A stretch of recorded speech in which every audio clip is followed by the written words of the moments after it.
Welcome to Carolina Sculpture Studio. My name's Clint Button, and I'm a granite sculptor. And welcome to video number 108 of the virtual stone carving apprenticeship. All right, I'm going to be a little bit of a slacker here. I went ahead, I did a video for carving ice as a means to learn how to carve stone. And just very cursory video, I'm not trying to teach people how to be ice carvers, I'm trying to teach them about carving stone. But I found, quite unexpectedly, that my years of work in the culinary field, as a chef, I was very fortunate. I touched on this in a previous video. I was very lucky to be able to serve a culinary apprenticeship at the Piedmont Club here in Spartanburg, South Carolina, when I was younger. And I'd always wanted to be a real apprentice, and I did it, and I worked for years. And shortly after I arrived, within the first week or so, and I'd carved wood professionally, for a furniture maker in Vermont, carved timber briefly, and had carved since I was 6. I mean, I'm a lifelong carver. I didn't just start carving one day when I was 35 or 40 years old and it just came to me. I've done this. This is what I do and who I am. Some people are everybody in school that you grew up with, they're an athlete, or they're always outdoors looking at birds, or you always know what this person did or that. Everybody says, "Oh yeah, Clint carves." That's what Clint does. He's always carved stuff. I can carve the most incredible thing in the world, and all my friends that know me go, "Oh yeah, cool, Clint. That's what you do." They don't. There's no cachet to it because I did it. So, but I got to the Piedmont Club, and nobody knew me. It was a new world. And about a week after I got there, the regional ice carving champion came to carve some ice for a party. And he carved some stuff, and I says to the chef, "Man, I'm a lot better than he is." And he says, "You need to shut up. You've only been here a week. He's a champion." I said, "Yeah, but I can carve way better than that." He says, "Have you ever done it?" And I said, "No." And he says, "Well, then just shut up. You need to know your place." So anyways, he came back not too long after that, a week or two later, and I helped him pull a piece of ice out of his back of his car, and his one corner of the ice blew out onto one of his tongs, and the ice hit the ground, and it fractured and broke into two pieces. And he's, "I don't have time for this. I can't. I've got other places I got to do. I got other ice. I don't have any more ice. I can't." And he looked at his notes, and he says, "I'm not even supposed to be here today." He got in his car, shut the trunk door, whatever, the hatch on his car, and got in his car and went, boom, drove right out and left the ice sitting there. I said, "The chef, let me carve this ice and I will show you." And so I took some real basic wood chisels that I had and carved it. And he says, "Where'd you learn to do that?" And I said, "I told you I can carve anything." And that champion never came back until I was gone. For the next several years, we had an ice house there in Spartanburg that is now gone, and we could buy a block of ice for $10 or $12, and we could get $150, $200 for carving per block there at the Piedmont Club. And so I could make $100 a block for spending an hour carving ice, and that got my attention. When you're making $200 a week and you can carve for an hour and get another $100, that was pretty cool. So I talked to Ron later, and he says, "You're different than me." We ended up chefing a couple places up near Knoxville years later. And he says, you're actually a carver." He says, "I'm doing this. This is just a task that I do. I cut things out and do patterns, and I make what people want." He says, "You can carve anything out of ice." He says, "I can't." And that is the difference. There's some people that just are carvers and they see things differently, and that's what they do. But I carved tons and tons of ice at the club, and I had no idea how that was going to translate into my move into stone about a decade later. It was about 8 years after I left the club that I went into 7 or 8 years till I went to Vermont to cut. Ice breaks just like stone. Ice cuts just like stone. The only difference is ice melts away and goes away, and it's not as big. So I found that me having to be decisive versus earlier times in my career, in my personal life, when I was carving, if I didn't finish something, it wasn't any big deal. I'd carve on it, put it on the shelf, and carve on it, and put it on the shelf, and get to it when I get to it. When I was doing a block of ice, I had to get it done. I had about an hour, and I couldn't abuse it. The ice breaks differently. It breaks like stone because it's crystalline. It's not like wood that's very elastic and resilient based on the grain, and it has a lot of flex to it. And you have to cut fibers. The ice fractures. It's just like stone. And so I was able to move into my apprenticeship in Vermont with stone and dive right in and really have a comprehension of how fast I had to work in order to be productive and earn a paycheck and keep my job. And it helped me, and the more I did, the faster I got. But I've recommended it to people for decades, that if you want to carve stone, try carving some ice. Put a box in your freezer with a plastic bag in it, fill it up with water, and give it a couple days, take it out and carve it. You can do, little chisels like this for small stuff. You can buy a big block of ice for, I don't know what they cost now. They're probably $80 for a 200-pound block, 1 by 2 by 4, approximate dimensions. And but there's just nothing that compares to it. If you carve wax or plaster, maybe, plaster's a drag to carve. I don't like carving plaster because it dulls tools. Ice carving is really special. I talk about it in this video, and I go over the ideas. The big thing about ice carving is that ice continues to take shape after you stop working it. It continues to polish itself after you stop working it. So as a stone carver, you can better gauge where you would have ended up if you had taken off more stone in this area, or if you left it, because now all of a sudden it goes immediately to where it's horrible. And if you took more stone off right there, she would have really looked ugly, or he would have looked lopsided or whatever. And you can see that and get a read from it that you simply can't get with stone, because you have to stop and say, gosh, I wonder if I should have taken a little more off here, or if I'd left a little bit, I bet it would have been better. And that's the problem, is once you take away stone, you can't put it back. So you can watch it with ice and you can really understand it.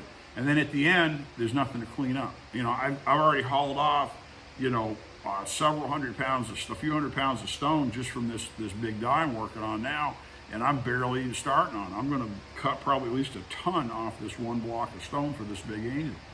And with ice, it's a puddle. It's gone. And so you can have a lot of fun, and you can get a lot of exercise in to learn your abilities and what works and what doesn't, without spending anything more than having a freezer plugged in and electricity and some water out of the tap. So give it a try just as an exercise, and I think you might find it's really versatile. Okay, so what I'm going to do is I'm going to cut right to the video, just like I posted it, one take video there's a general video on YouTube. And if y'all find value in it, great, carve some ice, give it a shot, and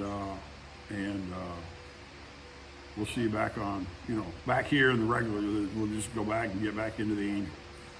Okay, check it out. It's right there in town. And so I became the resident ice carver at the Piedmont Club. And I carved ice there for several years while I was apprenticing and beyond. And I went on and carved ice quite a bit after that. And I found it really exciting, because ice carving is very different than carving wood or bone or antler or ivory or a lot of these other things that I had carved over the years, because it's crystalline and it breaks. Well, fast forward, not quite a decade, And actually, while I was still at the Piedmont Club, I met this sculptor in Vermont, and when I was up there on vacation at Christmas, and had interest in carving stone because my friend said, you know, Clint, why don't you go to Barry and carve, because that's what you do. So I did, showed Gary some stuff, everybody threw me out, and Gary says, oh yeah, if you can do that in stone, I got work for you, come on back. So, you know, 8 years later, whatever, I went back and started up with Gary. And what I discovered was that stone breaks just like ice, carves like ice, it's just a lot harder. And I've never found anybody that connected the two. Because they're both crystalline in nature, they both behave very similar. The benefit is that ice is pretty cheap and available. Either you buy a block of ice, or you could put a box in your freezer if you've got enough room. I mean, my freezer's full right now, so I don't. You can put a cardboard box with a plastic bag in it and fill it with water in your freezer, let it sit for a few days, and you've got a block of ice you can carve. And you can practice carving just like you would carve stone. It's not quite the same, but it's very similar, and it will get you familiar with how stone will behave, how it will break. It also has the bad benefit of it continues to shape and form. It polishes itself after you stop carving. And so you can stop carving and you can see what would happen if you'd taken a couple more strikes and taken something off, which you really can't do in stone. You have to stop and just accept it.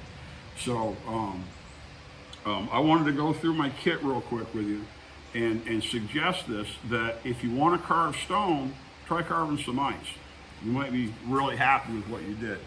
Some of the basic gear you'll need if you have big blocks. Of course, you need a couple of pairs of tongs to handle a big block of ice. I use a pair of these mesh, they're ambidextrous. I buy a pair of these mesh gloves that are for a butcher so they don't get cut. What will happen when you're carving is that your cold knuckles will chip. You'll scratch them on the ice and you'll bleed. That's not good, you know. So I've got, well, I guess I got a couple. I've got at least a pair of these gloves that I use to carve ice. Now, I started carving ice with just some really, and I haven't looked at these in years, so they're probably pretty dirty. I just started carving with some really basic wood chisels, and they're really bad about chipping your knuckles. They work, but they're not ideal, okay? While I was at the Piedmont Club, another tool that I adapted to the whole process was I got a draw knife. And because I didn't start by taking an ice carving class and doing whatever, I got a draw knife that you do wood with. And I found I could do certain functions really, really well with this really, really fast. And so this is actually an old draw knife from my grandfather that I used when I was a little boy. And so it's in part of my wood kit, my ice carving kit. But I had a number of chisels I bought when I started carving wood, and they're okay, but they're not perfect. So after I was at the Piedmont Club, my manager bought me a set of ice carving tools, and they're a cheap set, okay? The problem with this set is that they were sharpened with a very convex, they had a curved edge. That's a very poor edge. You have to have a straight bevel, one side straight and the other side straight, in order to have a good register on the ice, or else you ramp out all the time. So I used these some. Once I resharpened them properly, they were a lot better. What I use the most of is a claw.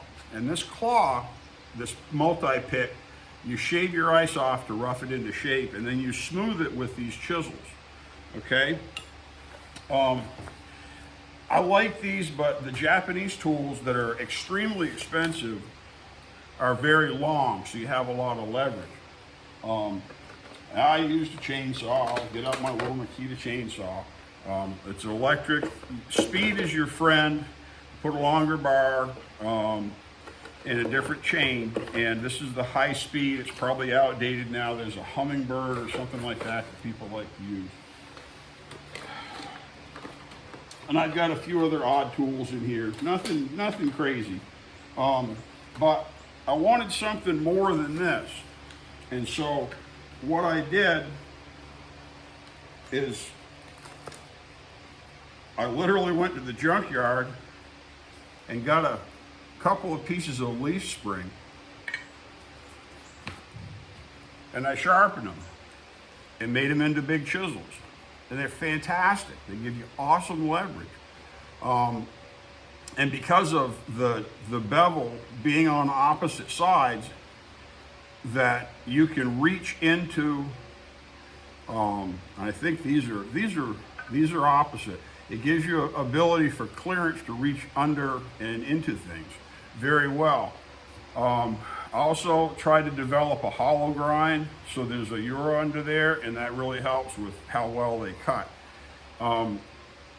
Only thing I'm missing is I had a gap between how these performed and how, once I started carving stone, I didn't understand, because early in my studio, we had still a lot of people around knew I carved ice, and they go, wow, you're a sculptor and you're in town, carve me some ice. And so I did.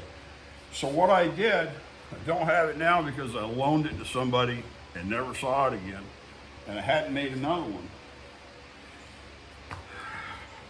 This works great, okay, to rough in.